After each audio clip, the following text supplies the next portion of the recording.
Hello বন্ধুরা, সকাল সকাল আমরা চলে এসেছি একটা নতুন ডেস্টিনেশনের উদ্দেশ্যে। ডেস্টিনেশনটা অবশ্যই তোমরা বুঝে গেছো এতক্ষণে। হ্যাঁ, ঠিক তাই, তোমরা ঠিক ধরেছো। আজকে আমরা পৌঁছে গেছি দেউলটি পানিত্রাস। কথা শিল্পী, কথা সাহিত্যিক শরৎচন্দ্র চট্টোপাধ্যায়ের বাড়ি। পরিবেশটি ভীষণ মনোরম এবং তার যে সৃষ্টি, তার যে সমস্ত জিনিসপত্রগুলো আছে এখানে, তার বাড়ি, তার বিছানা, তার লেখার জায়গা, এই সমস্ত কিছু দেখে খুব আবেগপ্রবণ হয়ে উঠছি আজকে। কথাশিল্পী শরৎচন্দ্র চট্টোপাধ্যায়ের সমস্ত যে বিষয়গুলো, আসবাবপত্রগুলো, যা কিছু স্মৃতি আজকের দিনের স্মৃতি হয়ে আছে, সেগুলো আমরা একে একে দেখে নেব। তো তার আগে আমাদের যাত্রা শুরু হয়েছিল মধ্যমগ্রাম থেকে, কলকাতা মধ্যমগ্রাম থেকে। তো চলো প্রথম থেকে আমরা শুরু করি। শুভ সকাল বন্ধুরা, যাত্রা শুরু হলো মধ্যমগ্রাম থেকে দেউলটির উদ্দেশ্যে। মধ্যমগ্রাম থেকে হাওড়া, হাওড়া থেকে ট্রেনে করে সোজা দেউলটি স্টেশন, কিংবা হাওড়া থেকে বাসে করে দেউলটি, দেউলটি থেকে টোটো করে পৌঁছানো যায় শরৎবাবুর বাড়িতে। টোটো ভাড়া কখনো কখনো 10 টাকা, কখনো আবার 15 টাকাও হয়। পথে যেতে যেতে এক অদ্ভুত অনুভূতি উপলব্ধি করতে থাকি। কথাশিল্পী, কথা সাহিত্যিক শরৎচন্দ্র চট্টোপাধ্যায়ের অমলিন সৃষ্টিগুলি স্মরণ করতে করতে পৌঁছে গেলাম স্কুল কলেজ লাইফে। কখনো বা মনে পড়ে মহেশের সেই বিখ্যাত উক্তিগুলো, আবার কখনো বা মনে পড়তে থাকে কলেজ লাইফে কোনো বন্ধুর কাশি হলে তাকে মজা করে বলেই ফেলতাম, কিরে দেবদাস হলি নাকি, কিংবা ইয়ারা গাছ দেখলেই রামের সুমতির কথা মনে পড়তে থাকে। আবার ইতিহাস আওড়াতে গিয়ে দেখি নেতাজি, রাসবিহারী বসু, চিত্তরঞ্জন দাশের মতন স্বাধীনতা সংগ্রামীরাও সেই সময় শরৎচন্দ্র বাবুর বাড়িতে অর্থাৎ দেউলটিতে মিটিং করেছেন স্বাধীনতা সংগ্রামের দিন।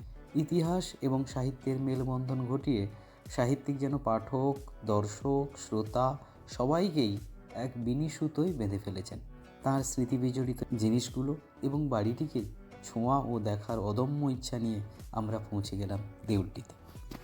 তাড়াতাড়ি পৌঁছে গেলাম শরৎবাবুর বাড়ির সামনে, কিন্তু দেখি গেটে তালা। খোঁজ খবর নিয়ে জানতে পারি 10টার সময় মেন গেটের তালা খোলা হবে। কি করি, তাই চললাম রূপনারায়ণের তীরে। রূপনারায়ণের শোভা ততক্ষণে দেখি। তো চলুন আপনারাও সবাই রূপনারায়ণের শোভা দেখুন।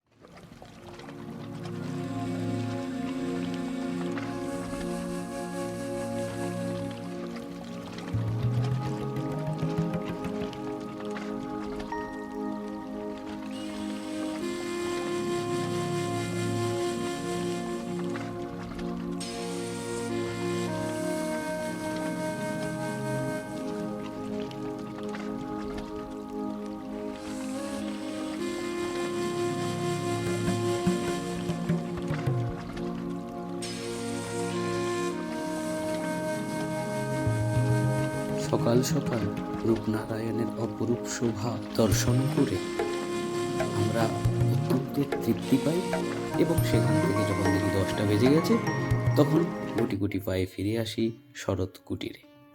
শরৎ কুটিরের সামনে এসে দেখি দরজা তখন খুলে গেছে এবং গেটে প্রবেশ করেই প্রথম সাক্ষাৎ করলাম শরৎচন্দ্র চট্টোপাধ্যায়ের প্রস্তর মূর্তিকে এবং সেখান থেকে তার অলিখিত অবাচনিক অনুমতি নিয়ে গুটি গুটি পায়ে ঘরটির দিকে আমরা যাই এবং সেখানে গিয়ে দেখি একটা চেয়ার, টেবিল এবং তার একটা ফটোচিত্র, এবং তার ঠিক ফটোর নিচেই আছে হিরণময়ী দেবীর একটা চিত্র, এবং দেওয়ালে এবং পাশেই র্যাকের পাশে একটা লাঠি এবং তার জুতো, এগুলো খুব সুন্দরভাবে গোছানো আছে। এবং এই যে চেয়ারটি আছে, এই চেয়ারটিতে তিনি বসতেন, বসে জানালার দিকে তাকিয়ে তিনি সৃষ্টি করে গেছেন তার কালজয়ী সমস্ত উপন্যাস, গল্পগাথা। এবার যে ঘরটি আমরা দেখছি, এটি ছিল তার চিকিৎসার ঘর। তিনি চিকিৎসা করতেন, গরিব মানুষজনদের চিকিৎসা করতেন তিনি, এবং হোমিওপ্যাথি চিকিৎসা করতেন। এই ঘরের মধ্যে আলমারিতে বিভিন্ন ওষুধ, হোমিওপ্যাথি ওষুধ ইত্যাদি আছে। এবং এখানে যে রাধাকৃষ্ণের মূর্তিটি লক্ষ্য করতে পারছেন, এটা ছিল চিত্তরঞ্জন দাশের। তিনি যখন অ্যারেস্ট হন তখন তিনি শরৎচন্দ্র চট্টোপাধ্যায়কে এই রাধাকৃষ্ণ মূর্তিটি দিয়েছিলেন। তৃতীয় যে রুমটি দেখছেন এটি ছিল বসার ঘর, এবং এখানেই স্মৃতি হয়ে আছে সমস্ত আসবাবপত্রগুলো, কারণ এখানেই নেতাজি, রাসবিহারী বসু, চিত্তরঞ্জন দাশ, বাঘা যতীনের মতো দেশপ্রেমিকরা এখানে মিটিং করেছেন। এখানে বৈপ্লবিক আসর চলতো, বিভিন্ন আলোচনা হতো স্বাধীনতা সংগ্রামকে কেন্দ্র, এবং এর ঠিক পেছনের দিকে একটি দরজা আছে। বিভিন্ন সময় ইংরেজদের হানার কারণে তারা পেছনের দরজা দিয়ে বেরিয়ে যেতেন। চলুন এবার দেখে নিই বাড়ির পেছনের দিকে ধানের গোলা, ধ্বংস হয়ে যাওয়া রান্নার ঘর এবং খিড়কি দরজা এবং সিঁড়ি দিয়ে উঠে বারান্দা থেকে অপরূপ দৃশ্য।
বারান্দা থেকে যে পুকুরটি দেখা যাচ্ছে, সেই পুকুরে গণেশ এবং কার্তিক নামে দুটি মাছ থাকতো, রুই, কাতলা, এবং এই দুটি মাছকে যখন শরৎচন্দ্র বাবু নাম ধরে ডাকতেন তখন তারা চলে আসতো খাবার খেতে। বাড়িটির ডান দিকে একটি ময়ূর থাকতো, ময়ূর পুষতেন তিনি, এবং বাড়িটির বাম দিকে কিছুটা এগিয়ে গেলে সেখানে শরৎচন্দ্র এবং তার ভাই এবং তার দ্বিতীয় স্ত্রী হিরণময়ী দেবীর সমাধিস্থল দেখতে পাবেন। 1926 থেকে 1938 পর্যন্ত, অর্থাৎ শেষ 12টা বছর সাহিত্যিক কথাশিল্পী শরৎচন্দ্র চট্টোপাধ্যায় এই দেউলটির বাড়িতে কাটিয়েছিলেন, এবং তার মৃত্যুর পরেও প্রায় 23 বছর হিরণময়ী দেবী এই বাড়িতেই বসবাস করতেন, এবং তার শয়নকক্ষটা ওপরে ছিল। দেউলটির এই শরৎ কুটির সাহিত্যিক শরৎচন্দ্র চট্টোপাধ্যায় এবং স্বাধীনতা সংগ্রামীদের আনাগোনা, এই সমস্ত কিছু মিলে তার সাথে রূপনারায়ণ যেন আজও স্মৃতি হয়ে আছে প্রত্যেকটি বাঙালির কাছে, সাহিত্য প্রেমীদের কাছে, শিক্ষার্থীদের কাছে, সমস্ত পাঠককুলের কাছে। এই ভিডিওটি ভালো লাগলে অবশ্যই আপনাদের শুভকামনা আশা করি। ভালো থাকবেন, সুস্থ থাকবেন।